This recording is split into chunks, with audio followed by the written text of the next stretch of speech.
तो आज के इस लेक्चर में हम पढ़ने जा रहे हैं क्या, कार्नोट सर्किट। हमने लास्ट लेक्चर में पढ़ा था कि किस तरीके से जो फर्स्ट लॉ की लिमिटेशन के बाद हम लाए थे सेकंड लॉ, और सेकंड लॉ लाने के बाद हमने ये पढ़ा था कि हीट इंजन क्या काम करता है।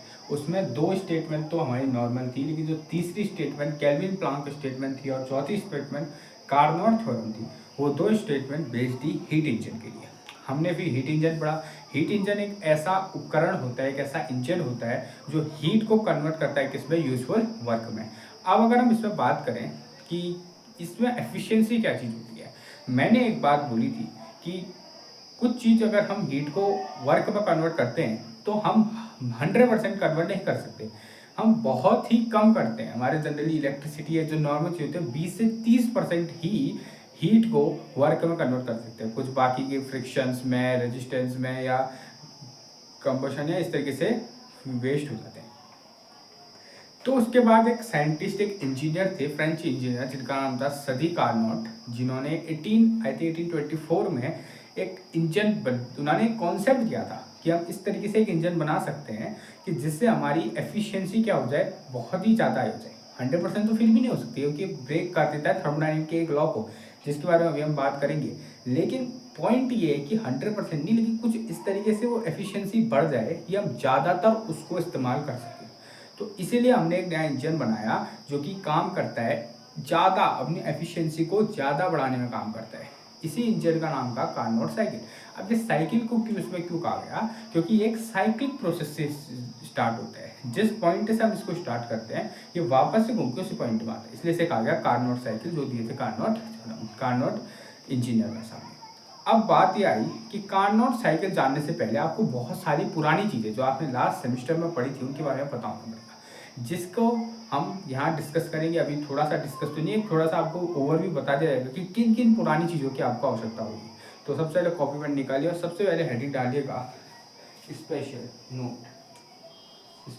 नोट, कि किन किन पुरानी चीज़ों की हमें आवश्यकता होती है। देखो सबसे पहले तो आपको फर्स्ट लॉ ऑफ थर्मोडायनेमिक्स के बारे में पता होना चाहिए।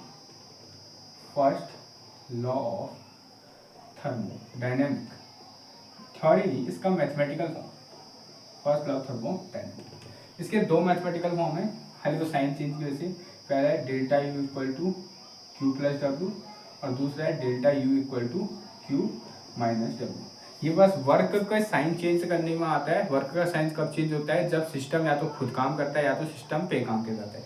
जब हमें पता है कि सिस्टम ऑन द वर्क होता है, मतलब सिस्टम पे वर्क होता है, work done on the system होता है, तो हम क्या करते हैं, कंप्रेशन करते हैं। Work done on the system में, ऑन द सिस्टम क्या होता है, कंप्रेशन होता है, जिसकी वैल्यू क्या जाती है, पॉजिटिव जाती है। तो ऑन द सिस्टम अगर कभी कोई वर्क हो रहा है या हम कहें कंप्रेशन हो रहा है, तो उस टाइम पे फॉर्मूला क्या लगेगा, delta U equal to Q plus W रहेगा। लेकिन अगर सिस्टम बाय द वर्क कर रहे हैं, मतलब सिस्टम खुद कर रहे हैं, बाय द सिस्टम वर्क चल रहा है, तो या तो कहें उस टाइम पे एक्सपेंशन हो रहा है, तो उस टाइम पे फॉर्मूला क्या लगेगा, delta equal to Q minus W. ये साइन कन्वेंशन की वजह से आता है। ठीक है, पहली चीज़ आपको ये पता होना चाहिए कि फॉर्मूला कौन सा लगाना है किस पॉइंट में। दूसरी चीज़ जो पता होनी चाहिए वो ये पता होनी चाहिए, जो यू होता है, ये तो पहली चीज़ होगी नंबर 1। दूसरी आपको पता होनी चाहिए, यू है इंटरनल एनर्जी, ये टेम्परेचर का फंक्शन होता है। किसका फंक्शन होता है, टेम्परेचर का। मतलब जिस तरीके से टेम्परेचर चेंज होता है उसी तरीके से इंटरनल एनर्जी भी चेंज होती है। अब इससे जानना क्या है, अगर कभी टेम्परेचर कॉन्स्टेंट है, अगर कभी टेम्परेचर कॉन्स्टेंट है, जो मेजरली कहाँ मिलता है, आइसोथर्मल प्रोसेसेस में। कहाँ मिलता है, आइसोथर्मल प्रोसेसेस में। तो उस टाइम पर अगर ये कांस्टेंट है और अगर मैं डेल्टा यू निकालूं, मतलब यू को डिफरेंशिएट करूँ, ऐसा समझो कि फंक्शन जो है वो कांस्टेंट है और मैं यू को क्या कर रहा हूँ, डिफरेंशिएट कर रहा हूँ। ऑब्वियसली जब कांस्टेंट रहेगा तो ऑब्वियसली या तो मैं समझो कि T2 माइनस T1 दोनों ही इक्वल है, तो वैल्यू 0 आने वाली है। पहली चीज, या तुम ये समझ सकते हो कि अगर देखो फंक्शन क्या है, कांस्टेंट है, तो अगर डिफरेंशिएशन, अगर कांस्टेंट का डिफरेंशिएशन क्या होता है, वो 0 होता है। ऑब्वियसली कांस्टेंट का डिफरेंशिएशन क्या होता है, 0 होता है। तो अगर कभी हमारा टेम्परेचर कांस्टेंट आता है तो उस टाइम पे चेंज इन इंटरनल एनर्जी की वैल्यू 0 होती है, ना कि इंटरनल एनर्जी की वैल्यू। इंटरनल एनर्जी कभी भी 0 नहीं हो सकती है, सिर्फ चेंज 0 होता है। आई बात समझ में, ये आपको दूसरी चीज़ पता होनी चाहिए। तीसरी चीज़ आपको बताऊँ, तीसरी चीज़ आपको दो फॉर्मूले बताना चाहिए। सबसे पहले वर्क डन, जो नॉर्मल वर्क डन होता है उसका फॉर्मूला होता है minus P external D, normal work done formula होता है work done equal to minus P external degree. एक स्पेशल वर्क डन आता है आइसोथर्मल रिवर्सिबल एक्सपेंशन, उसका जो फॉर्मूला होता है वो W इक्वल टू आता है 2.303 RT log base 10 V2 upon ये फॉर्मूला भी आपको पता होना चाहिए कि जब वर्क डन होता है आइसोथर्मल रिवर्सिबल कंप्रेशन का एक्सपेंशन का जो फॉर्मूला होता है, ये फॉर्मूले में क्या रहता है W equal to 2.303 RT log base 10 V2 upon. दूसरी चीज़ आपको बताना चाहिए। तीसरी चीज़ जो आपको पता होनी चाहिए वो, अगर इसको हम देखो कैसे भी टर्म पे P1 अपॉन P2 हो जाएगा तो पता ही है। एक और चीज़ आपको बताना चाहिए कि जो एडियाबेटिक प्रोसेस होते हैं, चौथी चीज़ एडियाबेटिक प्रोसेस के लिए एक फॉर्मूला आता है। एडियाबेटिक प्रोसेस के लिए जैसे होता है नॉर्मल प्रोसेस के लिए PV इक्वल टू क्या होता है, कांस्टेंट होता है। अगर आपको पढ़ा है तो नॉर्मल प्रोसेसेस में क्या लो बॉयल्स का होता है कि PV इक्वल टू कांस्टेंट रहता है, लेकिन एडियाबेटिक प्रोसेस के लिए ये होता है PV की power gamma equal to constant. PV की पावर गामा, गामा यहाँ पे क्या होता है, गामा होता है उस पर्टिकुलर गैस के लिए Cp अपॉन CV की वैल्यू, Cp अपॉन CV की वैल्यू। Cp क्या है, specific heat at constant pressure, CV क्या है, specific heat at constant volume. इसकी जो रेशियो होता है वो गामा होता है, ये इसमें कांस्टेंट होता है पहली चीज। दूसरा ये फॉर्मूला आपको बताता है टेम्परेचर इंटू वॉल्यूम की power gamma minus 1, temperature into volume की पावर गामा माइनस 1, ये भी क्या रहता है, कांस्टेंट रहता है। किसके लिए, एडियाबेटिक प्रोसेस के लिए। ये दो चीज बड़ी काम आने वाली, ये तो बड़ा काम आने वाला है, ये बड़ी इंपॉर्टेंट चीज है। डेरिवेशन जब हम करेंगे ना उसमें ये अभी काम होगा लास्ट में, ठीक है। आगे बात समझे, और ये आपको पता है। और क्या चीज़ बता रहे हैं, हाँ ये जो CP है इसके बारे में लिख देते हैं। CP और CP होता है constant heat at specific heat at constant pressure, और CV होता है specific heat at constant volume. CP की वैल्यू होती है change in enthalpy upon change in temperature, और CV की वैल्यू होती है change in internal energy upon change in temperature. तो ये दो फॉर्मूले आपको पता होने चाहिए। आएगा समझ में, ठीक है। और कुछ तो जानने की आवश्यकता नहीं है। रिलेशन पता कर सकते हो, CP में रिलेशन होता है CP minus CV equal to NR। ये रिलेशन होता है किसमें, CP और CV में। और कुछ पता करने की आवश्यकता है, और तो ज़्यादा कुछ पता करने की आवश्यकता नहीं है, ठीक है। ये बेसिक चीज़ें अगर आपको पता है तो आप कार्नोट साइकिल को समझ सकते हो। ये तो बेसिक चीज़ें थी जिनका इस्तेमाल हम क्या करेंगे कार्नोट साइकिल में। क्या करना है ना, हमें कार्नोट साइकिल पहले तो बतानी है कि होती क्या है, हम किस तरीके से उसको प्रोसेस करते हैं। मेन चीज़ निकालना है वर्क डन, कि वो कितना वर्क करेगा। काम सुनना क्या करना है, पहले हमें कार्नोट साइकिल को करना डिफाइन कि कार्नोट साइकिल एक्चुअल में होती क्या है, हम उसमें क्या करते हैं। 4 प्रोसेसेस करते हैं, वो ध्यान से सुनना। उसके बाद हमें करना है वर्क, कि वो कितना काम कर पा रही है, वो इंजन काम कितना कर रहा है। तीसरा हमें उसमें निकालना है कि उसने हीट कितना एब्जॉर्ब किया, मतलब नेट हीट कितनी यूज़ करी। चौथा हमें ये डिफाइन करना है कि जितनी वो हीट एब्जॉर्ब कर रहा है, मतलब जितनी वो रख रहे हैं, हमें बताना कि क्या होता है, सोर्स से हीट एब्जॉर्ब होती है, फालतू की हीट निकलती है, और कुछ हीट जो होती है वही फर्दर आके वर्क में कन्वर्ट होती है। ये प्रूफ करना है हमें। हम हीट कैलकुलेट करेंगे, ये वाली हीट, और वर्क कैलकुलेट करेंगे, दोनों की वैल्यू इक्वल आनी चाहिए। ये प्रूफ करना है कि हीट वर्क में कन्वर्ट हुई है, ठीक है। अगली चीज़ है एफिशिएंसी निकालनी है कि कार्नोट साइकिल के लिए एफिशिएंसी का क्या फॉर्मूला होता है। ये सब चीज़ डिफाइन करनी है, ठीक है। अगर आपके इसमें 15 मार्क्स का कार्नोट साइकिल आएगा तो आपको सारी चीज़ें क्या करनी होगी, डिफाइन करनी होगी। इतना तो कार्नोट साइकिल अगर दिख भी जाएगा, ये सारी चीज़ें डिफाइन करनी पड़ेगी ही, ठीक है। तो ये तो थी बेसिक तरीके, जो हम बेसिक हथियार जो हमें चाहिए थे किसके लिए, हमारे कार्नोट साइकिल के लिए। अब हम शुरू करते हैं क्या, कार्नोट साइकिल को पढ़ना, ठीक है। तो हेडिंग डाल देना कार्नोट साइकिल, कार्नोट साइकिल। तो अगर इसकी स्टार्टिंग में लिख सकते हैं तो हम ये लिख सकते हैं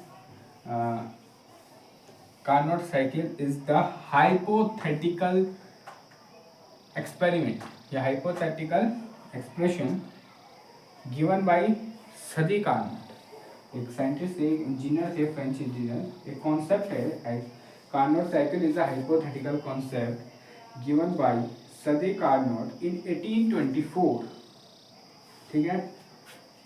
it is used to maximise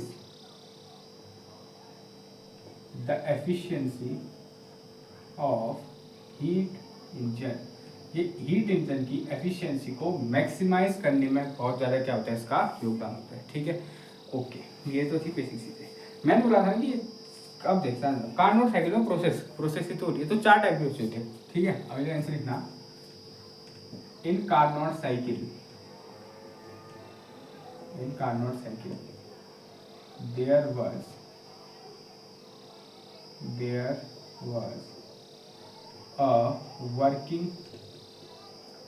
there was a working substance containing 1 mole of ideal gas। तो हमें उसमें वर्किंग सब्सटेंस लेंगे जिसमें क्या लिया जाएगा, 1 मोल ली जाएगी किसकी, आइडियल गैस की, 1 mole of ideal gas. Okay ठीक है।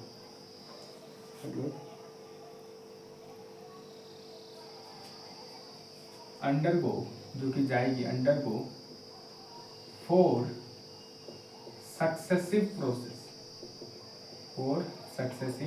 Process given below.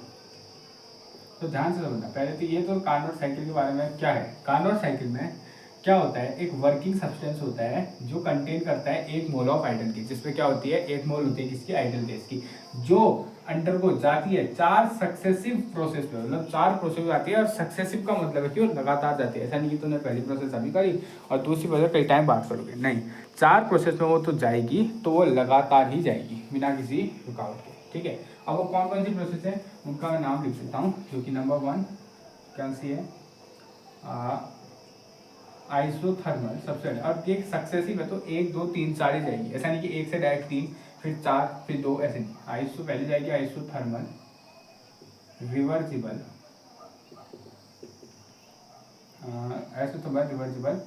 एक्सपेंशन। ठीक है, आपको पता है क्या क्या है। आइसोथर्मल मतलब ऐसा प्रोसेस जिसमें टेम्परेचर कांस्टेंट रहेगा। रिवर्सिबल का मतलब क्या होता है, जब हम बहुत स्लोली उसे ले जाएंगे। ऐसे ही किसी लास्ट सेमेस्टर में हमने पढ़ा है कि रिवर्सिबल में और इरिवर्सिबल में अंतर क्या होता है। रिवर्सिबल में हमारी बहुत स्लो स्टेप से हम चाहते हैं कि कहीं पे भी हम वापस आ सकते हैं। ठीक है, एक्सपेंशन में बताया work done by the system होता है। दूसरी चीज जो हो रही है वो हो रही है इसके बाद एडियाबेटिक रिवर्सिबल एक्सपेंशन। अगली भी एक्सपेंशन ही होगी, वो भी रिवर्सिबल होगी, बट इस बार ये एडियाबेटिक होगी, ना कि आइसोथर्मल। आइसोथर्मल में टेम्परेचर कांस्टेंट रहता है, एडियाबेटिक में हीट क्या रहती है, 0 रहती है। उसमें हीट का आदान प्रदान सोर्स कहीं मतलब सिस्टम या सराउंडिंग में नहीं होता है। तीसरी होगी isothermal reversible compression. Isothermal reversible compression. अब होगा कंप्रेशन, एक्सपेंशन हो गया, अब होगा कंप्रेशन। और ये कंप्रेशन कैसा होगा, पहली बात तो रिवर्सिबल ही रहेगा। कार्नोट साइकिल में साइज रिवर्सिबल देती है। कौन सा रहेगा, आइसोथर्मल। इस बार दोबारा से आइसोथर्मल रहेगा, मतलब टेम्परेचर कांस्टेंट रहेगा। चौथा, फिर वापस से क्या होगा, एडियाबेटिक रिवर्सिबल कंप्रेशन। अब दोबारा कंप्रेशन होगा, लेकिन वो एडियाबेटिक होगा, मतलब हीट का कोई आदान प्रदान नहीं होगा। तो जब ये होगा, ये वापस से कहाँ पहुंच जाएगी, अपनी पहली पोजीशन में पहुंच जाएगी। इन्हीं 4 को ग्राफ की वजह से देखते हैं। ये मैंने बनाया एक प्रेशर वॉल्यूम ग्राफ। ठीक है, एक्स एक्सिस में वॉल्यूम है और वाई एक्सिस में प्रेशर है। ठीक है, मान लेते हैं ये मेरा स्टार्टिंग पॉइंट ए है, जहाँ पे मेरा प्रेशर P1 वॉल्यूम V1 और टेम्परेचर क्या है T1 है। Pressure volume V1, pressure P1 है, वॉल्यूम V1 है और टेम्परेचर क्या है, टेम्परेचर T2 है। टेम्परेचर क्या है, T2 की लिया भी समझाऊंगा। ठीक है, pressure P1 volume V1 temperature T2। अब ये क्या करेगा, इससे करेगा आइसोथर्मल रिवर्सिबल एक्सपेंशन। एक्सपेंशन जब होगा तो वॉल्यूम एक्सपेंड करेगा ना, तो वॉल्यूम जब क्या करेगा, एक्सपेंड करेगा। इस तरीके से वॉल्यूम मान लो थोड़ा सा एक्सपेंड करके आगे चल गया। ठीक है, ज़्यादा वॉल्यूम थोड़ा सा एक्सपेंड कर गया, तो ये पॉइंट मान लिया मैंने बी। अब मुझे लगा बी में क्या होगा, जब वॉल्यूम एक्सपेंड करेगा तो ऑब्वियसली देखो वॉल्यूम तो चेंज हो गई। ठीक है, V2 हो गया, प्रेशर भी तो चेंज होगा, क्योंकि वॉल्यूम और प्रेशर एक दूसरे के इन्वर्सली प्रोपोर्शनल होते हैं, इस तरीके रहते हैं। अगर वॉल्यूम चेंज होगा तो प्रेशर भी चेंज होगा। ठीक है, तो प्रेशर भी थोड़ा सा चेंज हो गया। क्या टेम्परेचर चेंज होगा, नहीं होगा, क्यों बेटा, आइसोथर्मल है। आइसोथर्मल में टेम्परेचर चेंज नहीं होता है, तो यहाँ पे भी टेम्परेचर क्या ही रहेगा, T2 ही रहेगा। तो पॉइंट बी में जहाँ पे आइसोथर्मल रिवर्सिबल एक्सपेंशन करके जा चुका है, तो हमारा प्रेशर P2 V2 और T2 हो चुका है। ठीक है, इतनी बात ऐसे हो गया, बहुत ही बढ़िया। अब समझना, अब क्या है, अगली जो हमारी प्रोसेस है वो है एडियाबेटिक रिवर्सिबल एक्सपेंशन। तो पहले बार यहाँ जान दो है क्या, ये एक्सपेंशन है, मतलब ये ग्राफ और आगे जाएगा, वॉल्यूम की वजह से ये ग्राफ थोड़ा सा और आगे जाएगा। तो एक्सपेंशन हो रहा है, तो अगली प्रोसेस है एक्सपेंशन। तो बी पॉइंट से हल्का सा क्या जाएगा, आगे जाएगा। अब अभी ऐसा क्यों बनाया, ध्यान से सुनना। जो आइसोथर्मल का जो स्लोप होता है वो थोड़ा सा ज़्यादा होता है, इसके जो टेन थीटा की वैल्यू होती है वो ज़्यादा होती है एडियाबेटिक के कंपेरिजन में। एडियाबेटिक के टेन थीटा की वैल्यू कम होती है, तो ये जो स्लोप है ये बहुत ज़्यादा बड़ा होता है इन कंपेरिजन टू ये। ठीक है, मतलब इस तरीके से मतलब बहुत ज़्यादा टिल्टेड स्लोप होता है। इसमें भी उतना ध्यान देने की जरूरत नहीं है, बस तुम्हें इस तरीके से बनाना है। ठीक है, तो अब क्या हुआ अगला, आइडियाबेटिक रिवर्सिबल एक्सपेंशन। अब ध्यान सुनना, 3-4 चीज़ें। ठीक है, ओके, ये यहाँ से यहाँ तक चीज़ें पहुँची, तो ये पहुँच के मान लेते हैं सी पॉइंट। अब सी पॉइंट में क्या क्या चेंज हुआ होगा, देखो एक्सपेंशन है, प्रेस वॉल्यूम चेंज हुआ होगा, वॉल्यूम चेंज हुआ तो साथ साथ प्रेशर भी चेंज हुआ होगा। तो P2 से मान लेते हैं P3 हो गया और V3 हो गया। क्या इस बार टेम्परेचर चेंज हुआ होगा, तो ऑब्वियसली हुआ होगा, क्योंकि आइसोथर्मल थोड़ी ये चीज़ें हैं, चीज़ें तो यहाँ पे नॉर्मल लिख रखी है ना। और वॉल्यूम जब हमें पता है कि जब गैस एक्सपेंड होती है तो टेम्परेचर गिरता है, टेम्परेचर गिरता है। हमें बताना चाहिए जो एक्सपेंशन ऑफ गैस होता है वो टेम्परेचर को डिक्रीज करता है, और जो कंप्रेशन ऑफ गैस होता है वो टेम्परेचर को इंक्रीज करता है। ये चीज़ आपको पता होनी चाहिए। तो यहाँ पे क्या हुआ है, एक्सपेंशन हुआ, जिससे टेम्परेचर गिरेगा। तो टेम्परेचर पहले कितना था T2, अब मैं लूँगा T1, अब मैं लूँगा T1, इसलिए मैंने पहले T2 लिया, क्योंकि ऑब्वियसली हमें हमेशा ही अच्छा लगता है कि T2 वाला बड़ा रहता है T1 से। अब ऐसा लगता है कि T1 वाला T2 से बड़ा है, तो ये थोड़ा सा अटपटा सा लगता है। हम ऐसे V2/V1 लिखते हैं, V1 बड़ा है, V2 बड़ा है, V1 छोटा है, तो इसलिए मैंने ऐसा कहा कि पहले वाला T2 है। अब मैं बोलूँगा यहाँ पे टेम्परेचर चेंज होके T1 हो चुका है। ठीक है, T1 हो चुका है। अब अगला प्रोसेस क्या है, अगली प्रोसेस क्या है, अगली प्रोसेस है कंप्रेशन। अगली प्रोसेस क्या है, कंप्रेशन। मतलब अब आओगे वापस, क्योंकि कंप्रेशन करने में वॉल्यूम डिक्रीज होता है, तो यहाँ से आओगे वापस। अब कंप्रेशन कैसा है, आइसोथर्मल है, मतलब जब कंप्रेशन होगा, मान लेते हैं थोड़ा सा इधर को आते आते कंप्रेशन हुआ, यहाँ पहुँच गए पॉइंट डी में, पॉइंट कहाँ पहुँच गए, डी में। अब कुछ चीज़ें समझना, पॉइंट डी में जब कंप्रेशन हुआ, चेंज हुआ होगा, ऑब्वियसली वॉल्यूम बदला होगा, तो वॉल्यूम मान लेते हैं P4 V4 हो गया, क्योंकि प्रेशर के साथ पे चेंज होता है। क्या टेम्परेचर चेंज हुआ होगा, तो जवाब है नहीं। क्यों नहीं हुआ होगा, आइसोथर्मल है, और आइसोथर्मल में टेम्परेचर कांस्टेंट रहता है, तो टेम्परेचर अभी भी क्या रहेगा, T1 रहेगा। आया हुआ सवाल है, बहुत बढ़िया। और लास्ट क्या है, वापस से कंप्रेशन है, और कैसा है, एडियाबेटिक है। ठीक है, कंप्रेशन एडियाबेटिक है, तो जब वापस से जाएगा, मैंने बोला था साइकिल है, तो आखिरी स्टेप में इस पॉइंट से वापस से कहाँ पहुँच जाएगा, A1 पहुँच जाएगा। वापस से इसका प्रेशर वॉल्यूम P4 V4 से P1 V1 हो जाएगा, और टेम्परेचर चेंज होगा, क्योंकि एडियाबेटिक है ना कि तुम्हारा आइसोथर्मल है, तो T1 से T2 हो जाएगा। ठीक है, अब थोड़ा सा इस तरीके से ये क्या चल रहा है, साइकिल चलो। अब थोड़ा सा हम बात करते हैं लॉजिकली बात करते हैं, ये इतना टॉपिक इस यहाँ पे नहीं, मैं थोड़ा सा लॉजिकली बात करता हूँ। A to B क्या हुआ है, A to B हुआ है क्या, एक्सपेंशन। अब हमें बताइए जब गैस एक्सपेंड होती है, गैस क्या होती है, एक्सपेंड होती है, तो टेम्परेचर क्या होता है, डिक्रीज होता है ना, डिक्रीज होता है। गैस जब एक्सपेंड होती है तब टेम्परेचर डिक्रीज होता है। ठीक है, लेकिन आइसोथर्मल एक्सपेंशन है, टेम्परेचर चेंज नहीं हुआ है, फिर भी वॉल्यूम बढ़ा है। तो इससे क्या समझ आ रहा है, देखो जब भी वॉल्यूम बढ़ता है किसी भी गैस का वॉल्यूम, तो सॉरी गैस जब एक्सपेंड करती है, हमें पता है, तो टेम्परेचर को होना चाहिए डिक्रीज, लेकिन अब टेम्परेचर तो अभी भी कैसा है, कांस्टेंट है। तो हुआ कैसे, तो अब इस पॉइंट में जैसे इसका टेम्परेचर डिक्रीज हुआ, जो सोर्स था हीट इंजन में, जो सोर्स होता है वहां से इसने क्या लिया होगा, हीट को एब्जॉर्ब किया होगा नहीं किया होगा, तभी तो टेम्परेचर कांस्टेंट हुआ। मान लेते हैं पहले 10 डिग्री सेंटीग्रेड था, एक्सपेंशन से घट के 8 डिग्री सेंटीग्रेड हो गया, और मान लेते हैं इसने 2 डिग्री सेंटीग्रेड के हीट को एब्जॉर्ब कर दिया, तो वापस से कितना हो जाएगा, 10 डिग्री सेंटीग्रेड। तभी तो प्रोसेस कैसी रहेगी, आइसोथर्मल रहेगी ना, क्योंकि एक्सपेंशन की वजह से टेम्परेचर तो घटना है ही, ये तो नियम है कि एक्सपेंड होगा टेम्परेचर घटेगा। लेकिन अगर चीज आइसोथर्मल है तो कहीं ना कहीं से हीट दी गई है, तो ये हीट कहाँ से दी गई होगी, ऑब्वियसली हीट इंजन है तो सोर्स से दी होगी। तो इस प्रोसेस में जो AB प्रोसेस है, इसमें मान लेते हैं Q2 अमाउंट ऑफ हीट दी गई, जिसकी वजह से क्या करा, इसके टेम्परेचर को क्या रखा गया, कांस्टेंट रखा गया। ये बात आनी चाहिए समझ। तो अब सवाल आता है कि देखो हीट इंजन सोर्स से हीट लेता है, तो सवाल आएगा कौन सी प्रोसेस पे सोर्स से ली, तो सोर्स से हीट कब ली, AB वाली प्रोसेस पे क्या ली गई, सोर्स से हीट ली गई। ठीक है, बात हो जाए, ओके ठीक है। BC बोलता हूँ नहीं, BC जो ये वाली प्रोसेस है, खुद सोचो BC में एडियाबेटिक है, BC प्रोसेस क्या है, एडियाबेटिक है, मतलब हीट का आदान प्रदान जीरो है। अब जान सुनो क्या हुआ है, एक्सपेंशन हुआ है। क्या हुआ है, एक्सपेंशन हुआ है, मतलब टेम्परेचर क्या होना चाहिए था, डिक्रीज होना था, जो कि हुआ है। यहाँ पे देख सकते हो T2 से T1 टेम्परेचर गया है, T2 से T1 टेम्परेचर गया है, तो यहाँ पे क्योंकि हीट का आदान प्रदान नहीं है तो इसलिए एक्सपेंशन की वजह से टेम्परेचर डिक्रीज हुआ है।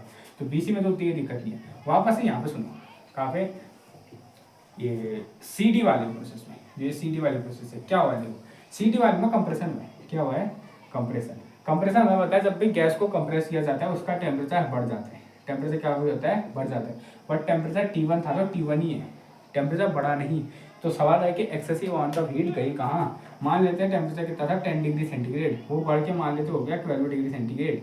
तो होगा क्या, ये 12 डिग्री सेंटीग्रेड से मान लेते हैं 2 डिग्री सेंटीग्रेड हीट को निकाल दिया गया, जिसकी वजह से वापस कितनी हो गई 10 डिग्री सेंटीग्रेड, जिसकी वजह से सिस्टम किस में रहा, आइसोथर्मल रहा। अब ये जो हीट निकाली गई है ये कहाँ जाएगी, ये जाएगी सिंक में।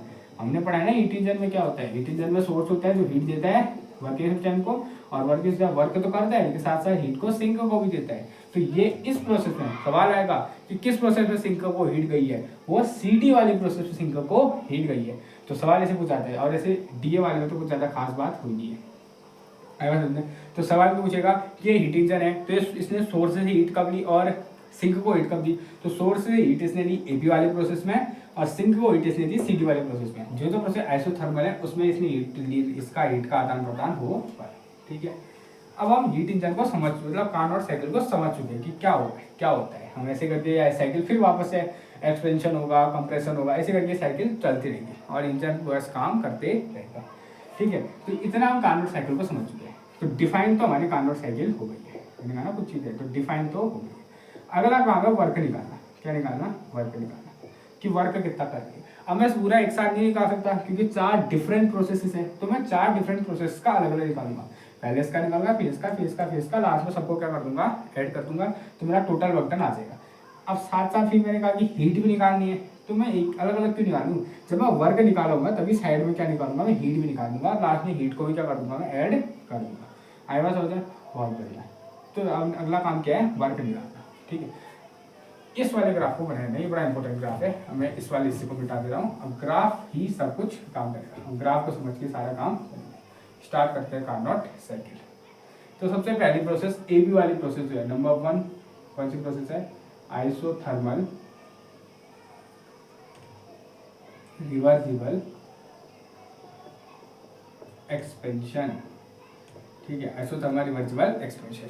अब इसमें क्या होगा, इसको तुम अच्छे से समझाना भी है क्योंकि अब तुमने समझाया, तुमने तो बात समझा है तो लिखोगे तो सही, तो लिखना है, क्या लिखोगे, इन this process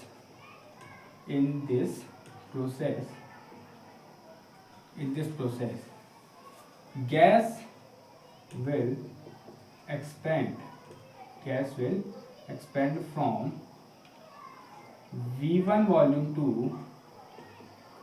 V2 volume. Gas will expand from कहाँ से, V1 वॉल्यूम से V2 वॉल्यूम तक क्या करेगी, गैस एक्सपेंड करेगी एट कांस्टेंट टेम्परेचर T2। लेकिन टेम्परेचर रहेगा कांस्टेंट। अब टेम्परेचर कांस्टेंट है तो कहीं ना कहीं तो हीट आई होगी, तो उसका टेम्परेचर कांस्टेंट नहीं रहेगी, and absorb Q2 amount of heat from source. कितनी हीट एब्जॉर्ब की होगी, Q2 amount of heat source से एब्जॉर्ब की होगी, यहाँ पे Q2, और यहाँ पे क्या कितनी निकाली होगी, Q1 निकाली होगी। मैं Q2 इसलिए रखा है क्योंकि यहाँ पे T2 रखा है, तो मैं इसको भी क्या करना चाहता हूँ, वो रखना चाहता हूँ। मैं Q1 Q2 एक क्यों बता रखा है, मैं अभी कुछ टाइम बाद बताऊंगा कि पहले वाले को मैंने Q2 क्यों लिया है, दूसरे वाले को Q। तो अब निकालते हैं वर्क डन कैसे निकालते हैं। अब देखो सबसे सरल तरीका वर्क डन निकालेगा, from first law of thermodynamics, from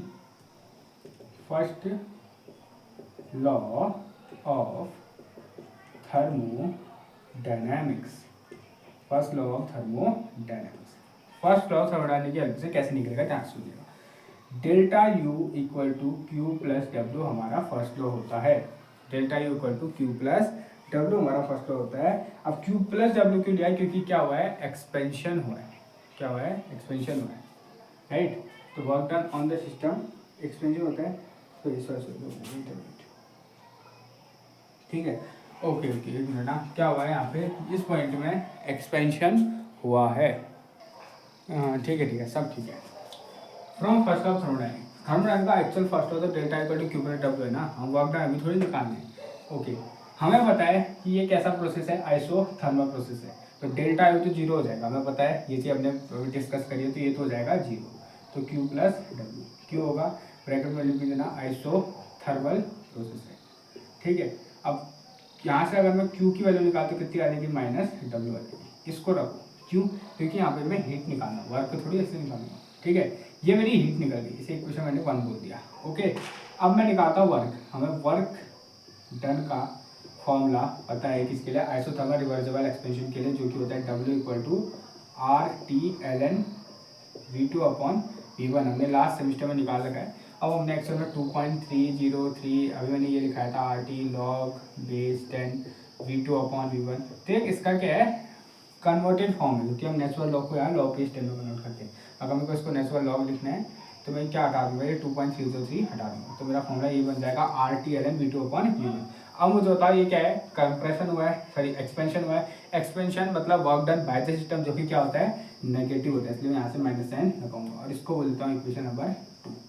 अब इक्वेशन 1 को देखो, इक्वेशन 2 को देखो, तो इक्वेशन 1 और 2 को जब मैं इक्वेट करूँगा तो मेरी फाइनल इक्वेशन क्या आएगी, ध्यान सुनना। तो मेरी फाइनल इक्वेशन आएगी W equal to work done equal to, देखो वर्क डन करूँगा तो वर्क डन इक्वल टू आएगा W इक्वल टू, चलो मैं माइनस यहाँ शिफ्ट कर देता हूँ इस तरफ, ये मैं जब इस साइड शिफ्ट किया तो W इक्वल टू क्या आ जाएगा, R T L N V2 upon V1, ये आएगा ना, इसका राइट हैंड साइड इसका राइट हैंड सेम है, तो W equal to R T L N V2 upon V1, क्या W, sorry minus W equal to equal to क्या है, Q इक्वल टू क्या है, Q, क्योंकि उनको हीट भी साथ साथ निकालनी है, तो ये मेरी आ गई पहली इक्वेशन। दोबारा सुनना हुआ क्या, थोड़ा कंफ्यूजन हो गया था, ध्यान सुनना। हमें निकालना था आइसोथर्मल रिवर्सिबल एक्सपेंशन के लिए वर्क, तो मैंने बता दिया क्या क्या चीज़ होती है, ठीक है। फर्स्ट हमें सबसे पहले ये निकालने देता हूँ, वर्क डन कितना होता है, W equal to minus R T, कितना होता है, इधर रहता हूँ, minus R T L N V2 upon V1 इतना होता है, राइट होता है। तो क्योंकि माइनस क्यों लगाया, क्योंकि एक्सपेंशन है, ठीक है। अब मेरे को हीट भी निकालनी है, मैंने कहा था ना मैं साथ साथ हीट भी निकालूंगा, तो मैंने हीट निकाली फर्स्ट लॉ थर्मोडायनामिक्स से, delta equal to Q plus डब्ल्यू, डेल्टा जीरो हो जाएगा क्योंकि आइसोथर्मल है, यहाँ से क्यू की वैल्यू आ जाएगी माइनस डब्ल्यू। अब खुद बताओ, क्यू की वैल्यू माइनस डब्ल्यू है और माइनस डब्ल्यू इतने, तो तीनों इक्वल हो जाएंगे, तो Q इक्वल टू माइनस डब्ल्यू equal to R T upon L N V2 upon V1 मेरी इक्वेशन आ चुकी है। तो इसको हो जाएगा इक्वेशन नंबर 1, तो सारी इक्वेशन में इतना लिखते रहूँगा, ठीक है। आएगा समझ में, मिटा दो उसको, लिख दिया, ओके। अब लेकर अब बढ़ते हैं अगली तरफ, अगले प्रोसेस की तरफ, ठीक है। अगला प्रोसेस है adiabatic expansion, adiabatic reversible expansion, कहाँ से कहाँ तक, B2C हो जाएगा, ठीक है। शुरू करते हैं, पहले इन दिस प्रोसेस को लिखना पड़ेगा, तो in this process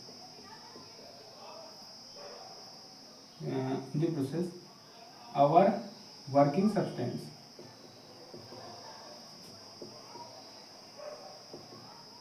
placed in a working substance placed in a insulated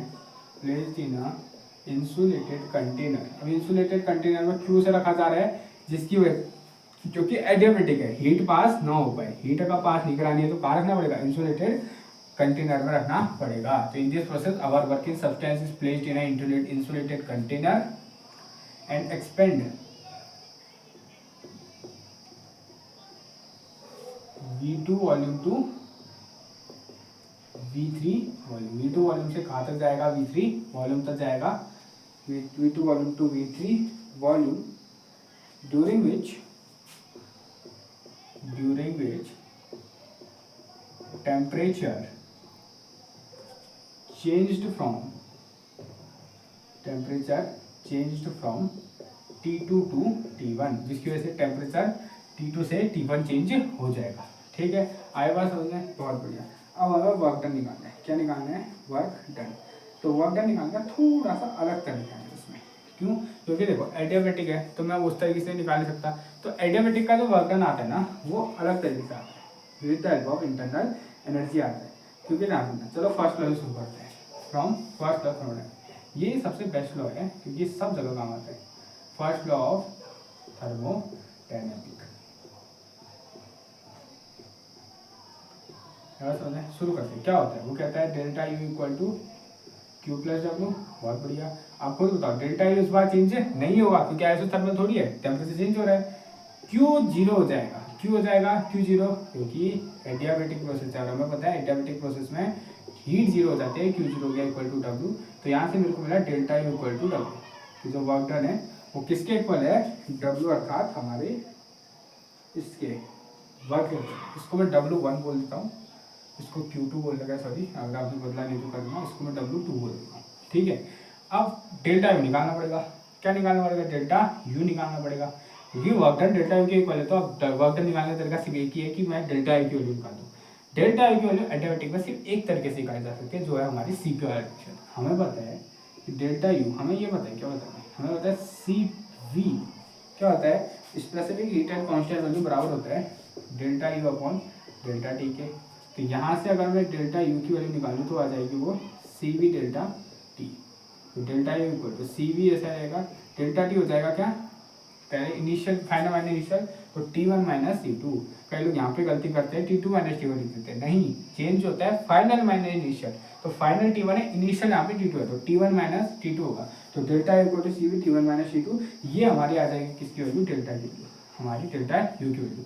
अब इस इक्वेशन नंबर 3 को देखो, इस इक्वेशन नंबर 4 को देखो, इक्वेट कर देते हैं। क्या करते हैं, देखो इसमें क्यू निकालने की आवश्यकता नहीं है क्योंकि इसका क्यू तो जीरो ही आने वाला है, ऑब्वियसली एडियाबेटिक है। तो इसमें क्या वैल्यू आएगी, तो डेल्टा यू इक्वल टू क्या आ जाएगा, W2, जो कि आएगा कितना, CV T1 माइनस T2, जो कि कितना आएगा, CV T1 माइनस T2 के इक्वल आ जाएगा। अब मुझे चलो एक बात बताओ, दो तीन चीज़ें करते हैं। अब साइन कन्वेंशन में आते हैं। पहली चीज़, क्या तुम्हें ऐसे, क्या मेरे को, क्या तुम्हें T1 माइनस T2 पसंद है, मुझे तो बिल्कुल नहीं पसंद है। मेरे को हमेशा T2 माइनस T1 ही अच्छा लगता है। तो मैं इसको T2 माइनस T1 करता हूँ। तो जब मैं इसको T2 माइनस T1 करूँगा तो माइनस कॉमन होगा, तो T2 माइनस T1 करूँगा, अच्छा लगता है यार। ठीक है, पहली बात। दूसरी बात, वर्क डन क्या है, एक्सपेंशन हो रहा है, और एक्सपेंशन में वर्क क्या होता है, नेगेटिव होता है। तो यहाँ पे मैं माइनस लगाऊंगा। ये माइनस क्यों लगा है, माइनस है साइन कन्वेंशन, क्योंकि यहाँ पे क्या हुआ है, एक्सपेंशन हुआ है। तो मेरा जो सेकेंड फॉर्मूला आ चुका है वो आ चुका है, delta U equal to minus W2 equal to minus CV T2 minus T1। ये आ चुका है मेरा B, वर्क डन किसके लिए, BC वाले प्रोसेस का वर्क डन आ चुका है। ऐसे मेरे को CD भी निकालना है और DA भी निकालना है। तरीका सेम है, आइसोथर्मल होगा तो वही वाला मामला RTLN वाला, और अगर एडियाबेटिक होगा तो CVCP वाला होगा। शुरू करते हैं, ठीक है। अब बढ़ते हैं अगले में, नंबर 3, जो कि हमारा क्या है,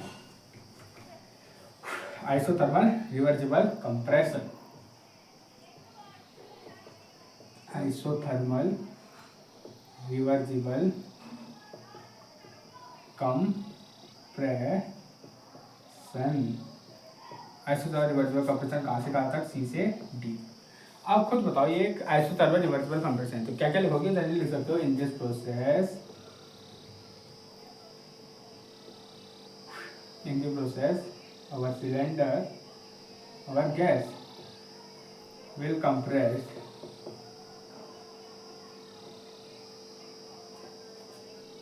from V3 volume to V4 volume.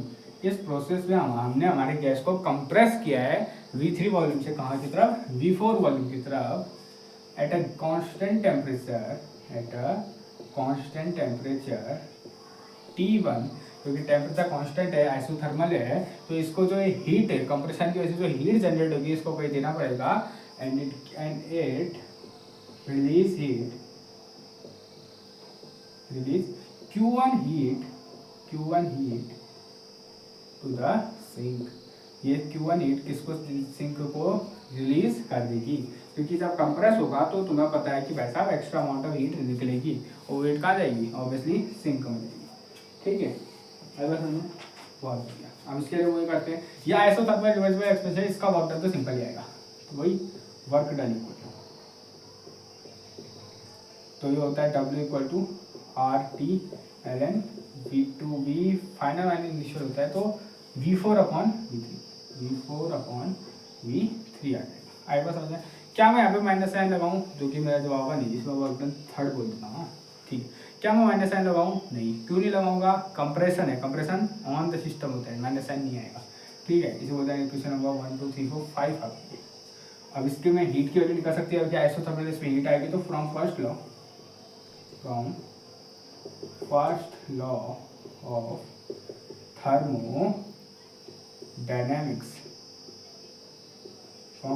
Thermodynamics क्या आ जाएगा, delta U equal to Q plus W, delta U यहाँ पे जीरो हो जाएगा तो क्यू प्लस डब्लू, यहाँ से जो डब्लू की वैल्यू आएगी जो कि W3 है, ये W3 है, ये W3 है, और क्यू क्या है इधर Q1 है, Q1 तो W3 की वैल्यू आ जाएगी माइनस Q1।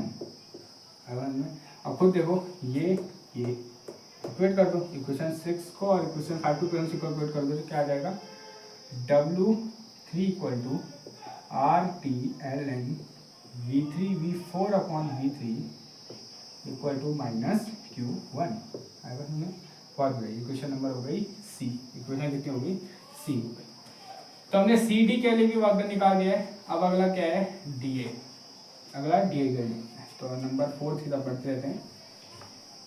नंबर 4 हेडिंग डालना adiabatic reversible compression, adiabatic reversible compression,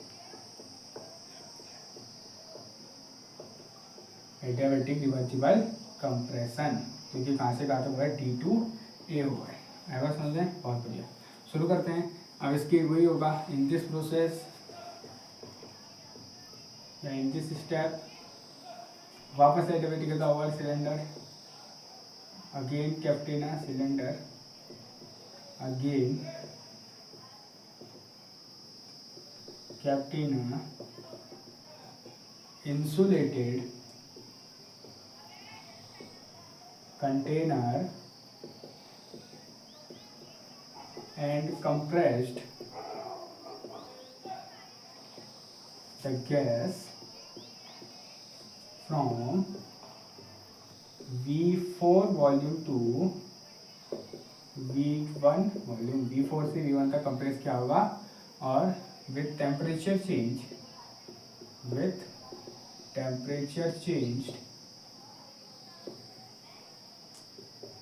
T1 to T2, T1 से T2 टेम्परेचर चेंज हो जाएगा। इसके लिए वर्क डन क्या आएगा, देखो इसके लिए भी वर्क डन वही तरीका है। क्या तरीका, हम डायरेक्ट नहीं निकाल सकते, तो हम डालते हैं फर्स्ट लॉ में, from first law of thermodynamic,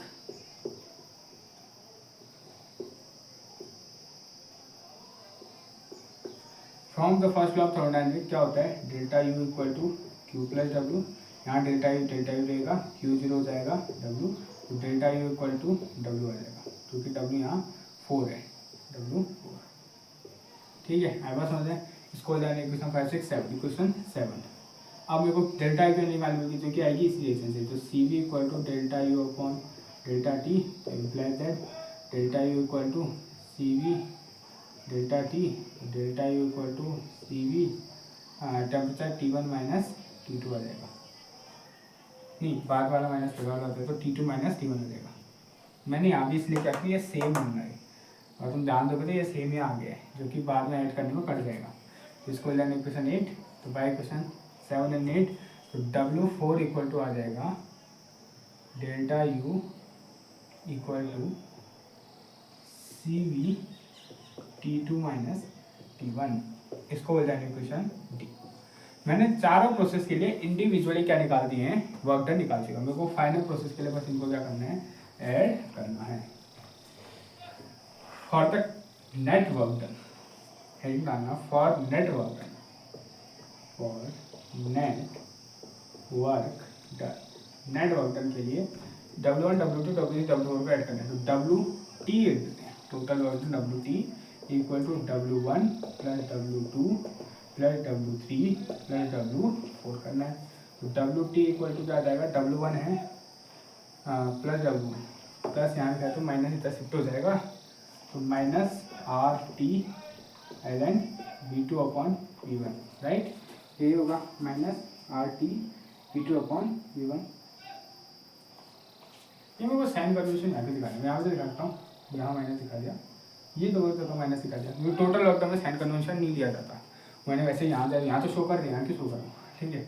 ऐसे माइनस W2 की वैल्यू है minus CV T2 minus T1 के इक्वल, प्लस W3 की वैल्यू है RT, सॉरी ये मैंने आई थिंक थोड़ा सा यहाँ पे लिखा, ये RT2 होगा, T2 टेम्परेचर है ना, और ये RT1 होगा, इसका करेक्ट कर देना इस जगह पर भी, ये RT2 होगा और यहाँ RT1 होगा, क्योंकि T2 टेम्परेचर था वहाँ पे और नीचे वाले में T1 टेम्परेचर था, तो RT1 ln V4/V3, और ये आ जाएगा, और W4 की वैल्यू होती है plus CV T2 minus T1। तो पहली चीज़ तो समझ जाएगा, ये दो गए। जब तुम फिजिक्स में कार्नोट साइकिल पढ़ते हो ना, वहाँ इस तरह ये सेम होता है, ये सेम होता है। ये जो एडिटिव वाला होता है वो गामा के फॉर्म में निकाला जाता है, तो मैंने ये बताया था PV की पावर गामा, इस वाले फॉर्म में से निकाल जाता है। वहाँ भी एक्चुअल में आखिरी में करता ही है, लेकिन यहाँ इस तरीके से निकालते हैं। आई ठीक बात समझ में, बहुत बढ़िया। अब बताइए WT इक्वल टू, हमारे सामने आया RT2 ln V2/V3 V2/V1 minus या प्लस RT1 ln V4/V3।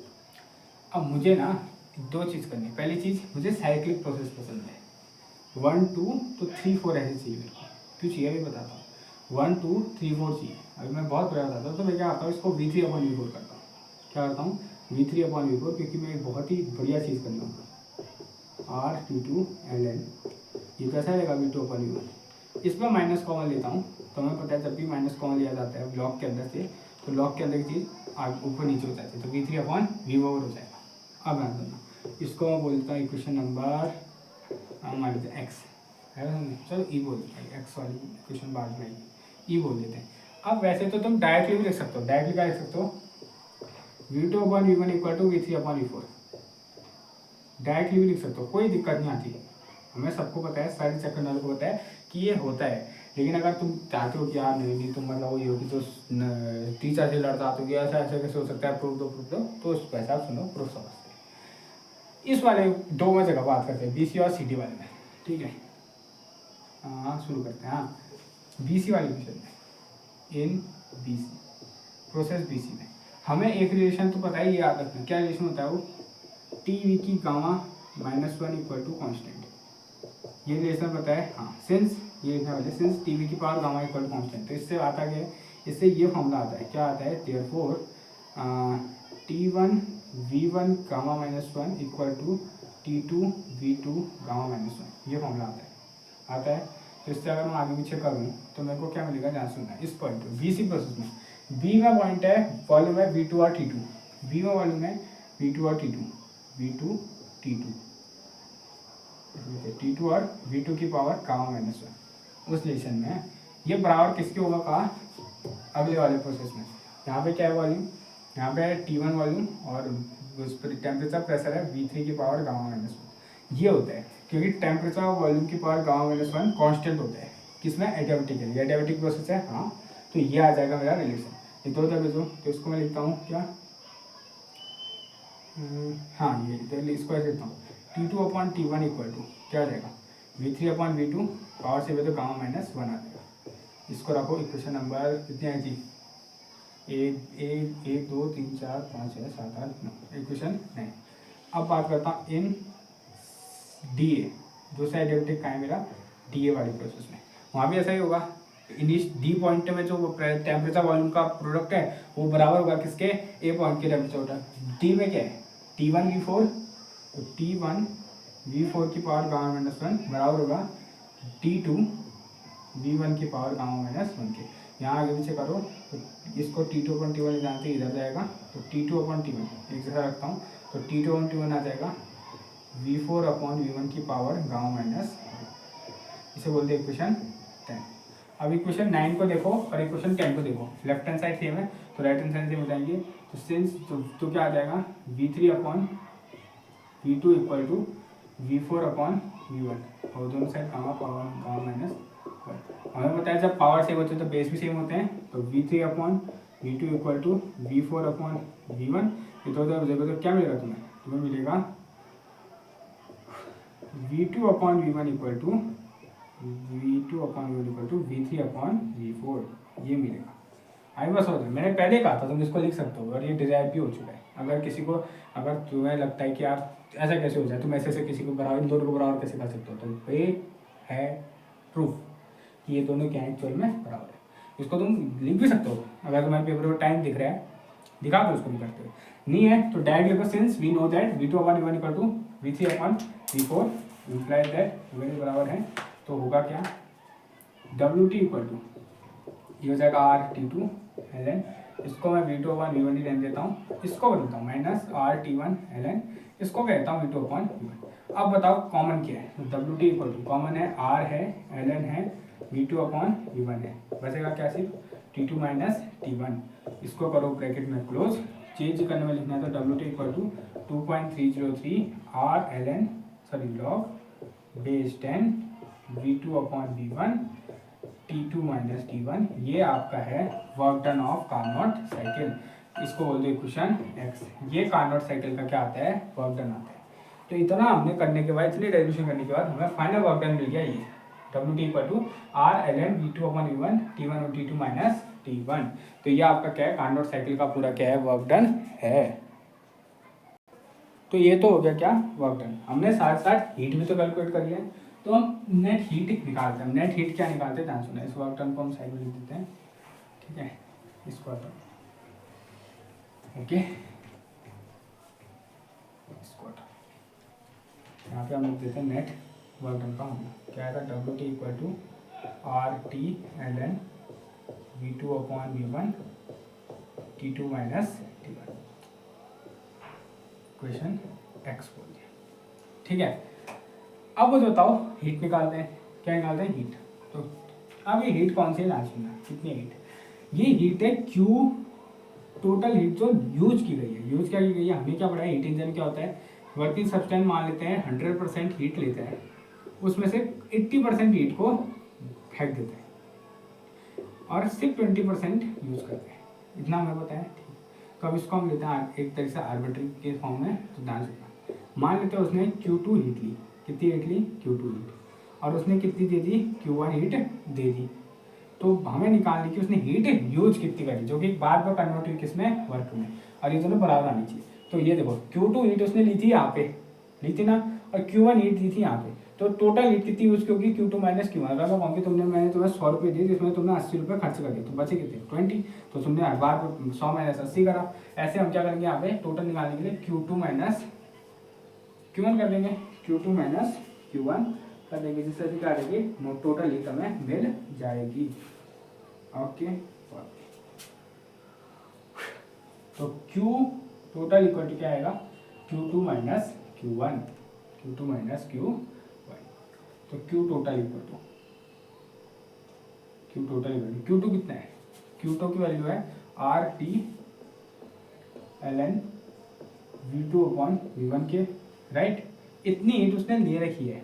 और Q1 की वैल्यू कितनी है, Q1 की वैल्यू है माइनस Q1 की पूरी वैल्यू दे रखी है प्लस RT, अब यहाँ पे सर अब होगी प्लस प्लस प्लस के साथ प्लस, क्योंकि माइनस Q1 की पूरी वैल्यू दे रखी है, माइनस Q1 की वैल्यू ना, इसको मैं ऐसे लिख सकता हूँ, लो प्लस माइनस Q1, अंतर है कुछ नहीं है ना, प्लस माइनस Q1 है, ये माइनस Q1 की पूरी वैल्यू इतनी दे रखी है, यहाँ जाएगा RT1 T2 था ln V4/V3, आई बस समझ में, हमने कर दिया। फिर वाली बात सेम चीज़ क्या करूँ, मेरे को साइक्लिक प्रोसेस पसंद है, तो QT equal to RT2 ln, ये तो V2/V1 ही रहेगा, यहाँ माइनस कॉमन लूँगा RT1 ln, इसको बना दूंगा V3/V4। अब हमें पढ़ा है since V2/V1 equal to V3/V4 होता है, तो QT आ जाएगी RT2 ln V2/V1 minus RT1 ln, इसे भी लिख दिया मैंने V2/V1, अब कॉमन ले लो, तो QT की वैल्यू आ गई R ln V2/V1 minus, sorry bracket में क्या बचा, T2 माइनस T1, इसको ब्रैकेट में क्लोज करो, इक्वेशन y करो। अब by equation x and y क्या मिला, WT इक्वल टू QT। तो इससे ये प्रूफ होता है कि कार्नोट साइकिल जितनी हीट को लेता है, बची हुई हीट, जितनी वो लेता है, सब्सटेंस लेता है, वो पूरा उसको कहाँ कन्वर्ट करता है, पूरा नहीं, 100% नहीं, याद रखना, तो इसका मतलब ये है, ये समझो कि जो वर्क हुआ है वो कहाँ से हुआ है, वो उसी हीट से हुआ है जो इंजन ने अपनी तरफ दी थी। वो हीट कौन सी थी, जो उसने एब्जॉर्ब करके रिलीज कर दी थी, और जो बची हुई हीट थी वो है ये क्यूटी। याद है ना, ठीक है। तो इससे ये प्रूव हो सकता है, तो लिख सकते हो कि this proves that the net heat absorb by the system is equal to the work done. ठीक है, बहुत बढ़िया, ओके। अब निकालना है हमें एफिशिएंसी। हमें लगता है अगला काम क्या होगा, एफिशिएंसी होगा। अब डालना efficiency of Carnot engine, Carnot engine. अगर कोई एफिशिएंसी की डेफिनेशन पूछे तो वो डेफिनेशन होती है कि the fraction of heat absorb by engine which is convert into useful heat, कि कितनी फ्रैक्शन हीट को इंजन जो है वो यूजफुल हीट वर्क में कन्वर्ट कर पा रहा है, वो इसका क्या होता है, एफिशिएंसी होती है। इसको निकालने का फॉर्मूला क्या होता है, वही चीज़। अब ध्यान हमें क्या करेंगे, हमें क्या करना है, देखो निकालने कैसे निकालेंगे, तो यहाँ पे लिख देते हैं। क्यूटी का फॉर्मूला भी सेम ही आया था, आर ये सी क्या है, आर टी, टी नहीं आया यहाँ पे, sorry, R L N V two upon V one bracket में V two minus V one, ये क्यूटी का भी फॉर्मूला आया था। तो ये भाग वैसे फर्क नहीं पड़ता, मेरे को फर्क पड़ता है। देखो अगर मैं बोलूँ कि तुम्हें अपनी परसेंटेज निकालनी है, तुमने मान लेते हैं 200 मार्क्स आए आउट ऑफ कितने में से, 400 में से। अब परसेंटेज कैसे निकालोगे, 200 अपन 400 करोगे, हाफ इंटू 100%, जो कि कितने आ जाएगी 50%। तो तुमने यहाँ परसेंटेज भाग दे, तुमने करा क्या, तुमने जितने तुमने परसेंटेज तुमने मार्क्स जितने ऑब्टेन किए थे और टोटल मार्क्स जितने आए होने चाहिए थे उसको तुमने डिवाइड किया, तो तुम यहाँ कितने करोगे, तो तुम सिंपल वर्क का फॉर्मूला ये आता है कि देखो या तो कितनी हीट तुमने यूज करी, कितनी हीट तुमने यूज करी टोटल हीट से, टोटल हीट कितनी एब्जॉर्ब की थी Q2, तो ये तो होगा जितनी हीट तुमने यूज करी टोटल हीट से। अब अगर बताए QT इक्वल टू QW है, तो उसको मैं लिख सकता हूँ कितना वर्क तुमने किया, कितनी हीट एब्जॉर्ब करने में तुमने उसका कितना परसेंट क्या कर दिया, वर्क कर दिया, क्योंकि QT QW के इक्वल है। तो एफिशिएंसी का फॉर्मूला ये हो सकता है, अगर मैं लिखना चाहूँ तो एफिशिएंसी का फॉर्मूला हो सकता है QT upon Q2 implies that, हमें पता है WT अपॉन Q2 आ जाएगा, तो क्योंकि हमारी since QT equal to WT था। आया बात समझे, अब निकालते हैं फिर। तो WT अपॉन Q2, WT कितने है, ये रहा RLN V2 upon V1 T2 minus T1 upon Q2 कितना है, ये रहा Q2 RT2 LN V2 upon V1, देखो R से R गया, LN V2 से LN V2 गया, तो WT अपॉन Q2 आ गया T2 minus T1 upon T2, तो WT अपॉन Q2 हमारा आ गया, तो अगर डिवाइड करें तो 1 माइनस T1 अपॉन T2 हमें मिल गया, और इसी को डिनोट किया जाता है ईटा, तो क्या आ चुका है, जो होता है WT अपॉन Q2, तो क्या आ चुका है 1 माइनस T1 अपॉन T2। ये होती है हमारी एफिशिएंसी। ईटा क्या होता है, एफिशिएंसी ऑफ इंजन। ईटा क्या होता है, एफिशिएंसी ऑफ इंजन। तो ये होता है वो फॉर्मूला कि अगर किसी भी कार्नोट साइकिल इंजन की एफिशिएंसी निकालनी है तो eta equal to 1 minus T1 upon T2। अब ये जो फॉर्मूला आया है, ये अगर याद हो तो एक थ्योरम थी सेकंड लॉ में, कार्नोट थ्योरम। क्या कहती थी वो कहती थी किसी भी इंजन की एफिशिएंसी सिर्फ डिपेंड करती है कि भाई साहब सोर्स का टेम्परेचर और सिंक का टेम्परेचर कितना है, वो इस चीज़ पर डिपेंड नहीं करती कि नेचर क्या है वर्किंग सिस्टम। ये फॉर्मूला क्या बोल रहे हैं, एफिशिएंसी सिर्फ डिपेंड कर रही है सिंक के टेम्परेचर में जो कि T1 है नीचे वाले में, और सोर्स के टेम्परेचर में जो कि T2 है ऊपर। सिंपल बात, ये फॉर्मूला वो कार्नोट थ्योरम को भी क्या करता है, प्रूफ करता है। तो अगर आपके एग्जाम में कार्नोट साइकिल लिखने को आए, कार्नोट साइकिल या कार्नोट इंजन जो भी आए, तो आपको यहाँ तक लिखना पड़ेगा एफिशिएंसी का, ठीक है। अगर आपने इतना लगा तो आपको फुल मार्क्स दे दिए जाएंगे, ठीक है। तो ये one of the largest lecture है हमारे सेशन का, लगभग 54 मिनट का लेक्चर है, ठीक है। क्योंकि ये सबसे इम्पोर्टेंट क्या है, ये थ्योरम जो है बहुत ज़्यादा इंपॉर्टेंट है, बहुत पूछी जाती है किस तरीके से होता है। हमें क्या करना है, पहले कार्नोट इंजन को समझाना है क्या होता है, फिर हमें चारों जो प्रोसेस है उनका वाटर निकालना है, फिर नेट निकालना है, फिर हीट निकालना है। हीट निकालने के बाद फिर हमें ये प्रूव करना है कि यार WT की जितनी हीट वो एब्जॉर्ब कर रहे हैं, मतलब जितनी हीट वो यूज़ कर रहा है वही हीट को वर्क में कन्वर्ट कर रहा है, इसलिए फॉर्मूला क्या आता है, बराबर आता है। दूसरी चीज़ इसके बाद हमें ये देखनी है कि एफिशिएंसी कितनी आती है, तो ये उसका फॉर्मूला आता है। आखिरी में यहाँ जाके आपका कार्नोट इंजन खत्म होता है। अभी सेकंड चैप्टर खत्म हुआ, अभी बहुत है तब एक पार्ट 2, अभी तो तुम्हें बहुत सारी चीज़ें सीखनी है। तो यहाँ पे तुम्हारा सेकंड लेक्चर खत्म हो चुका है। कार्नोट साइकिल का। वन ऑफ द इम्पोर्टेंट, ये गारंटी है कि एग्ज़ाम में आने के 100% चांस है इसके, ये तो आएगा ही, और आएगा तो 15 नंबर में आएगा क्योंकि इतना बड़ा डेरिवेशन है। ठीक है, तो आज के लेक्चर में थे। अब अच्छा लाइक करना, शेयर करना, सब्सक्राइब करना। मिलता है अगले लेक्चर में। जय हिंद, जय भारत।